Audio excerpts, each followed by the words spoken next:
गीता के 598 पेज पे मैं पहुंच चुका हूँ। श्री कृष्ण और अर्जुन के बीच में संवाद हो रहा है और श्री कृष्ण जी अर्जुन को समझा रहे हैं कर्म के बारे में। ब्रह्म भूता प्रसन्नात्मा ना सोचती ना कागति समा सर्वेषु भूतेषु मंदबती लभते पराम। यानी इस प्रकार जो दिव्य पद पर स्थित है वह तुरंत पर ब्रह्म को अनुभव करता है और पूर्णतः प्रसन्न हो जाता है।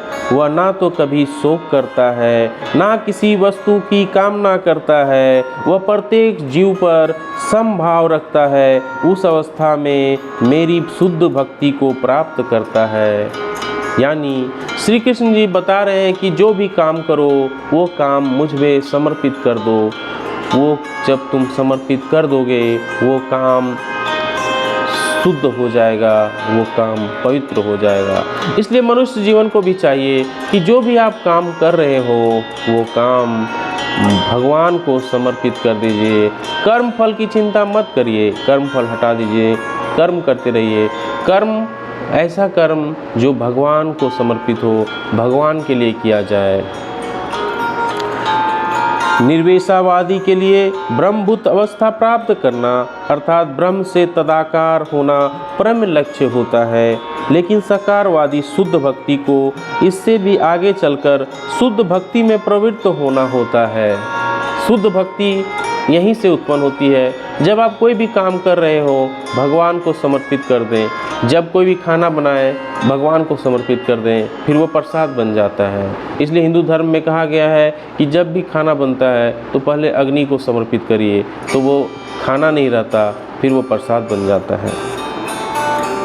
लेकिन साकारवादी शुद्ध भक्ति को इससे भी आगे चलकर शुद्ध भक्ति में प्रवृत्त होना होता है। इसका अर्थ हुआ कि भक्त विधि में रत है, वह पहले ही मुक्ति की अवस्था में है, जिसे ब्रह्मभुक्त और ब्रह्म की तादात्म्य में कहते हैं, प्राप्त कर चुका है। परमेश्वर या परम ब्रह्म से तदाकार हुए बिना कोई उनकी सेवा नहीं कर सकता। परम ज्ञान होने पर सेव्य तथा सेवक में कोई अंतर नहीं रह सकता। फिर भी उच्चतर आध्यात्मिक दृष्टि में अंतर तो रहता ही है। देह आत्म बुद्धि के अंतर्गत जब कोई इंद्रिय तृप्ति के लिए काम करता है तो दुख की भागी होता है। लेकिन परम जगत में शुद्ध भक्ति में रत हो रहने पर कोई दुख नहीं रह जाता। कृष्ण भावना भक्ति भक्त को ना तो किसी प्रकार का शोक होता है ना आकांक्षा होती है। जो कृष्ण भक्ति में लगे रहते हैं उसे ना तो कोई शोक होता है और ना ही कोई आकांक्षा होता है, क्योंकि सारा जो कर्म है वो भगवान को समर्पित कर चुका होता है। चूँकि ईश्वर पूर्ण है तो वह ईश्वर में सेवारत जीव भी कृष्ण भावना में रहकर अपने को पूर्ण रहता है। कृष्ण भावना में जो रहेगा वो अपने आप को पूर्ण महसूस करेगा।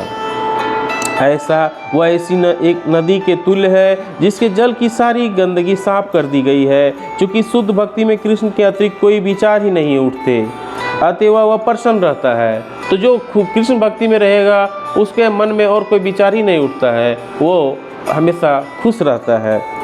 वह ना तो किसी भौतिक क्षति को शोक करता है ना किसी लाभ की आकांक्षा करता है।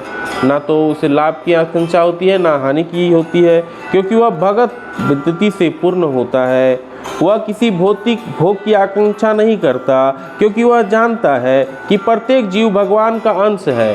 वह समझता है कि प्रत्येक जीव में भगवान का अंश छिपा हुआ है, ये तो वह उसका नित्य दास है और उसका वो सेवा कर रहा है।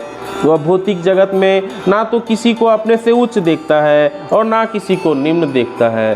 तो जो कृष्ण भक्ति में रहता है वो तो ना तो किसी को अपने से ऊंचा देखता है और ना तो किसी को अपने से नीचा भी देखता है। ये उच्च तथा निम्न पद क्षणभंगुर है। ऊंचा तथा नीचा का जो ये पद है यह तनिक भर के लिए है और भक्त को क्षणभंगुर प्रकट तथा तिरोधान से कुछ लेना देना नहीं होता है।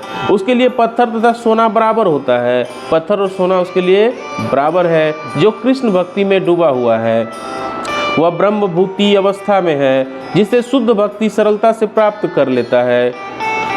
उस अवस्था में परम ब्रह्म से तादात्म्य और अपने व्यक्तित्व का विलय नारकीय बन जाता है। स्वर्ग प्राप्त करने का विचार मृग तृष्णा लगता है। तो उम्मीद है वीडियो अच्छी लगी, लाइक एंड शेयर जरूर करें। जय हिंद, वंदे मातरम।